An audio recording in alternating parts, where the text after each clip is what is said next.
Right, so in the last video I announced the Scirocco R36 build, which is going to involve swapping out the factory 2-litre turbo for a 3.6-litre VR6. It's definitely the biggest challenge that I set myself on the channel so far, as the plan is to film this complete series here in my unit, and I decided the best way to give myself a fighting chance was to just buy a complete donor car. That way I have all of the bits required, and yeah, this is what I ended up with, a 3.6-litre Passat CC, which I got off Copart for just under £1,900. Yes, it may not look like an R36, but they both share the exact engine code, and that's all that really matters at this point. And let's be honest, you're never getting a real R36 for this price. Anyway, today's basically the start of this whole journey, and my goal is to just get the complete running gear out to the CC and just ready for the transplant. Naturally, there's a fair bit to do, and I'm going to cover it all in my usual format. But before we get cracking, I'd like to take a minute to thank today's video sponsor, Car Vertical. Now, if you're not already familiar with Car Vertical, it's essentially a website that allows you to obtain a full history check on any car. All you've got to do is enter your registration or the VIN. Their checks have been invaluable to me over the past few years on the channel, as I always make sure to get one before buying a new car, including this salvage CC, where the report told me that it actually been crashed not once but twice. Now, realistically, on the whole salvage scale, this CC isn't that bad. It's a bit tatty, but there's definitely worse out there.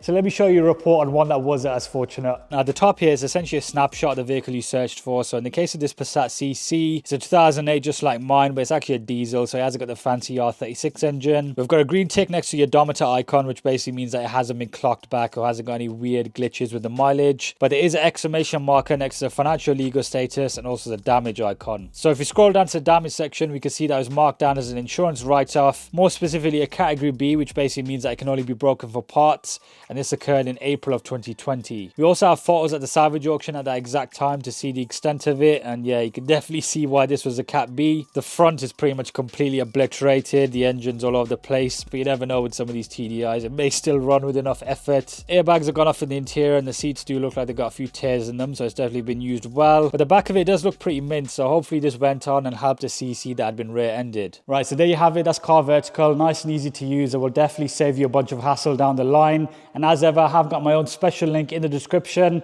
If you click on that and then use the code TRH, that will save you 10% off your next report. But yeah, big thanks to them as always for their continued support of the channel. Let's crack on with this CC. With the CC now up in the air, it made sense to begin with the exhaust first. The whole system and just the underside in general looks pretty much identical to the R36 estate, even down to the center clamp that needed its rust cut off. There you go. Right, so whilst this clamp's loose, if you slide it back, this front section is going to drop down.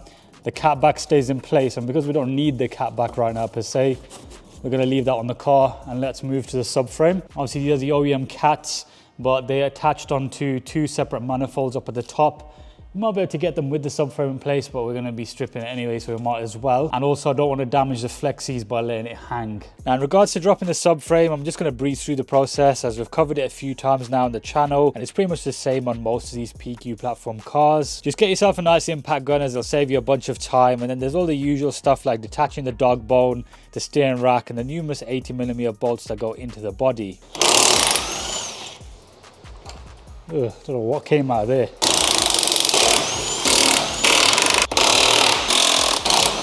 Got these two back here as well, holding the cat section to the subframe. There you go. Finally. Okay, so with the subframe off, we can see a lot more of what we need to detach. Obviously, the exhaust is running through there onto the manifolds. If I just shine the light there, you can see it's like a triangular section. There's a gasket behind it, of course, but there's 3 nuts I need to take off. Got a good spray pattern on that. Pretty long extension to get onto that, but it's a 16mm. Something moved. Right, so that's one of them there. Came off with a 3/8 ratchet as well, so not too bad. 5 more to go. Oh, that was a lot of noise. I think I broke my light. So my light broke, so we've got an upgrade now. I think it's even brighter, so I guess it happened for a reason. And before we drop this front off, we need to detach the lambda sensors. We've actually got an extra pair of them on the 3.6, so I will be saving them for the Scirocco. But let's just undo this part of the tray so we can access wherever they disappear into. So I just took some photos to remember which one's which, but we've got a brown and black plug. The black one is for the driver's side, and the brown one is for the passenger side. Don't want to break any of these. So we've got the front two here right at the top, nice and easy to access. Those stay there, they're part of the body harness. We'll get into all those specifics later.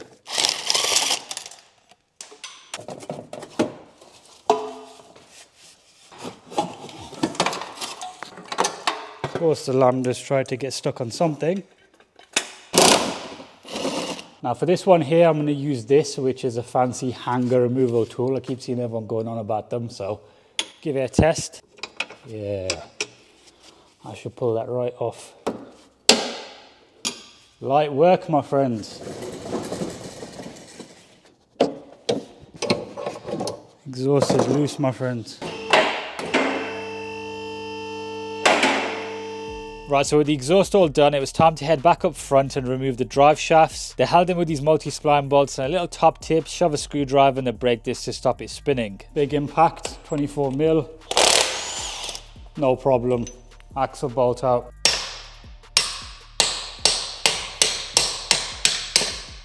Lovely. Whoa, definitely don't hold that just so candidly. Passenger side drive shaft out. We're going to need this for the Scirocco. Always a pleasure using this.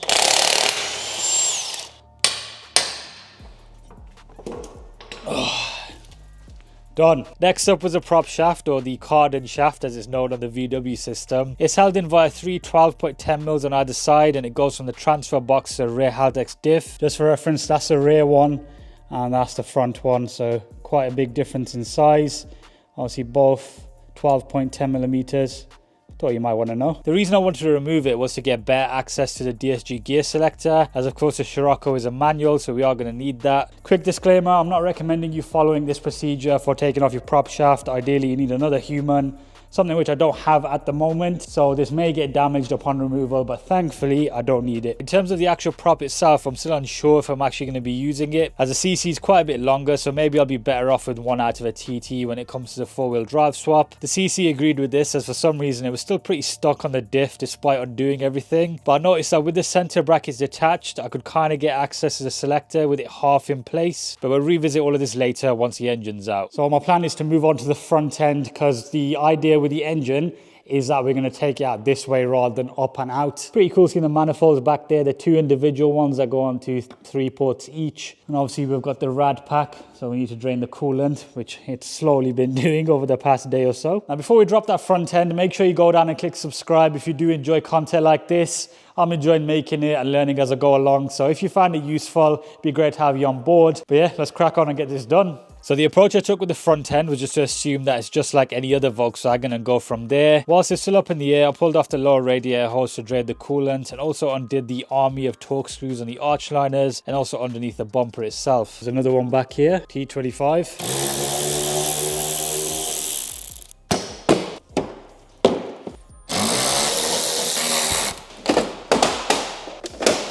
Someone's obviously tried to repair that in the past. This is stuck on pretty good. To get a pry bar out. For once I can actually cut these wires instead. How is that still hanging on? There we go. Now you could potentially leave the headlights attached to the front panel, but I just opted to remove them. And because this thing's a salvage car, of course there was the odd bodge screw to have a laugh at. That's definitely not OEM. The crash bar is next, again pretty similar to a Golf with a handful of T30s and the 4 16mm bolts on either side.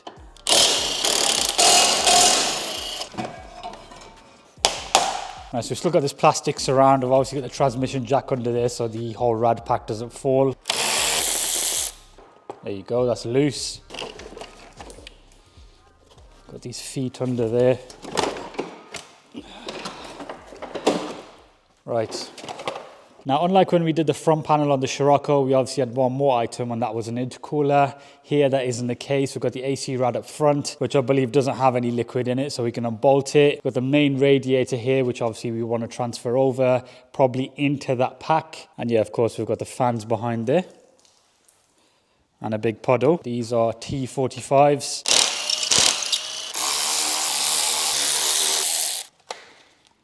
There we go. Upper hose, quick release clamp. Yep, there's no more coolant to come out of that. Just got this fan connector. That'll pull straight off. And then one more VAG style connector. Right, so that right behind me is the front end of a 3.6 litre VR6, if you ever wanted to know what it looks like with the front end off. Pretty cool to see the dipstick, because normally it just seems to disappear into the abyss, but you can see it ends pretty much there, all the way into the sump, of course. Got the AC lines. We're going to disconnect these pipes as well, because obviously they're linked to the body. But yeah, it's good to see what's behind that tatty bumper. The chassis legs are all straight, so definitely wasn't a structural crash as far as I can see.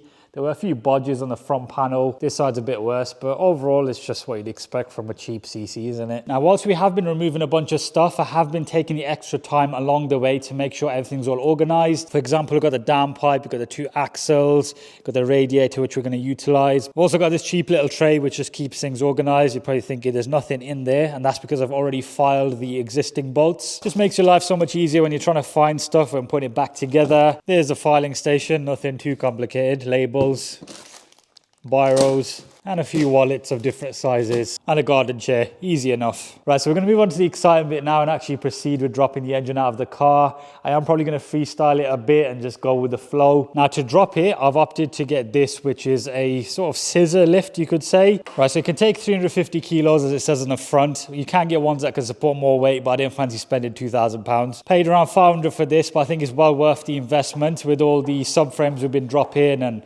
heavy items that I'm lifting. Helps a lot when you're working on your own. Okay, you get the idea. It's basically a scissor lift table. It actually goes a bit higher than this. I'd probably say in line with that bonnet almost. Obviously, it has a release which stays at the same pace throughout. So of course I can work in tandem with a 2-post lift to work out the best arrangements. I'm probably going to drop the car a bit more. I have actually bought an engine crane, but it's back there in those boxes, and I may give it a go when we remove the 2 litre TFSI. Guess we'll start with the airbox first. I got my fancy clamp removal tool. See, locks it in place. Took me about 4 years to finally get one. Wow, this engine's got a lot of movement, hasn't it? MAF sensor on the back. There we are. We're going to keep this bracket so we can transfer it over to the Scirocco. Just random screws. That's a 5mm. Torx is back here. There we go. Got a bit more flexibility now. Okay, so we've got a couple of lines here we need to disconnect. This one's a fuel supply, but rather than taking it off from here where the rail is, we'll just disconnect it from back here. It's because we've got all these other various connectors and other stuff coming off it. We can leave that with the engine. Well, that's easier. Quick release. There we go. We'll leave all of that attached to the engine. Some form of a valve system here. Whatever it is, it's disconnected now. We also have some coolant hoses going into the bulkhead. Bit more coolant. Right, so I think pretty much the last thing we've got that's coming from that direction is this selector cable. That's a 13mm. A clip on the end of the selector cable, just like the manuals. Straight off. Right, so everything back here is disconnected. Shifter cable, coolant lines. So we're pretty much going to focus on the wiring section now. I'm going to undo the main plug. I believe it might be this one here. I'll have to figure it out. There's a ground as well there on the gearbox mount. Got this plug here, which splits off into these various ones down by the crash bar area. Right, so this is the engine harness. We've obviously unplugged it from the front connectors, but it basically follows this path up along here and into the bulkhead section. That's where the ECU is located. Get this trim off. Okay, we don't have to take the wiper off for that. And there's the ECU with 2 plugs coming off it. One's a body plug, one's the engine plug. Let's get this off. Okay. Right, so that's the engine harness where it continues. There's 2 10mm here for the ECU. Get them out. ECU's out. First time I've ever done that before. Right, so it looks like someone may have already been in here because those don't look OEM, but at least it helps us. We can just chuck a flathead on there to remove that bracket. Now, unfortunately, the screwdriver idea didn't go to plan, so I broke out the Dremel. It was a bit sketchy at first as there wasn't much space where the screw was located, so I just opted to cut the bracket directly in the middle. It's not like we're going to need it again in the future, and this gives us full access to the ECU. And with the engine loom unplugged, it was just a case of untangling it, and it was pretty much ready for the engine drop. Naturally, after double checking, there was still a couple of things that I missed out on. One was a cable going into the fuse box, and there was also plugs going into the starter motor and the gearbox. Right, so I've double checked everything maybe 3 or 4 times now, and I think I have disconnected everything. Pretty much all we need to do is unbolt the gearbox mount, which is here, and then the engine side, which is located here. I'm a bit sketchy about the whole tipping over situation, so I've tried to mitigate it by putting a full set of R32 wheels in, and also a few decently sized batteries, so hopefully we should be okay. Right, let's lower this down. I will get a new trolley underneath. Got no subframe, so we can't go pretty far back. Okay, 18 mil. Oh my God. Yeah, we've got a lot of pressure on that gearbox mount right now, but we'll undo those quickly. I think that's the engine freed, folks. Well, that's the engine freed. All right, let's try and slide this out. Might hit the chassis leg, so. Should clear the chassis leg now. The R36 engine is out of the CC officially. Bit nerve-wracking. And thankfully nothing's fell over just yet, neither the car or the engine. Right then folks, the last half an hour has been pretty chaotic. I didn't plan on making this clip. It's pretty much straight after I said nothing fell, something fell. So yes, that is an R36 engine on the floor now, with a big puddle next to it. And of course, this trolley was supposed to retain it. So it was pretty secured on there, but then I tried rotating it, and then the gearbox kind of tipped to the side. And yeah, it just fell off upside down. So yeah, the last half an hour has pretty much been me thinking of what to do next. I guess this is a bit of a lesson learned, use an engine crane. But hopefully, this thing isn't completely obliterated. Now, the reason why all of the oil's on the floor, of course, you meant to drain it before taking it out, but I thought it'd be okay. It's because the rocker cover took the brunt of the impact. So yeah, a bit of a rookie mistake. Look, I've never claimed to be an expert with things. I just learn as I go along, and obviously this has happened, and I've obviously got to learn now. So yeah, feel free to have a good laugh if you feel like it. I'm obviously going to have to sort it out. But yeah, at least we could say the engine is out of the car. All I'm going to have to do next is get that engine crane assembled. And yeah, hopefully this build can continue. But yeah, I think we'll leave it there for today's episode. I'll get you guys an update in the next one, hopefully. I do want an R36 Scirocco, but it seems like a bit of a sign this thing just keeps throwing stuff at me. Or maybe it's just my carelessness. Either way, it is what it is. Never a dull day. But anyway, make sure you subscribe for the next video. Drop a like on it if you enjoyed me dropping my engine after all of that work. Follow my Instagram at @TRHams_. And yeah, I'll see you in the next one. Right, so a little ending after the ending. I've just spent the last hour cleaning up. I think it's around 11 PM now, but I thought I can't leave until I've got all of this mess sorted and to just analyze a bit better what happened. Now, I've had a good look around it, and I don't think there's any damage on this side or lower down. I slowly got tilted over onto the sump, but again, I'm probably going to check that out when it's on a stand. Then the biggest casualty is this here, the PCV section of the rocker cover. The irony was I was going to take all of this part anyway to do the rocker cover gasket. It was leaking oil. Yeah, I know, now it's definitely leaking oil. Basically, the way it fell over is this corner here. So this plug on the throttle body has been completely obliterated. So get that sorted, and the rest of it, I think we're all good. Yeah, I'll stop talking now, and yeah, I'll catch you in part 2.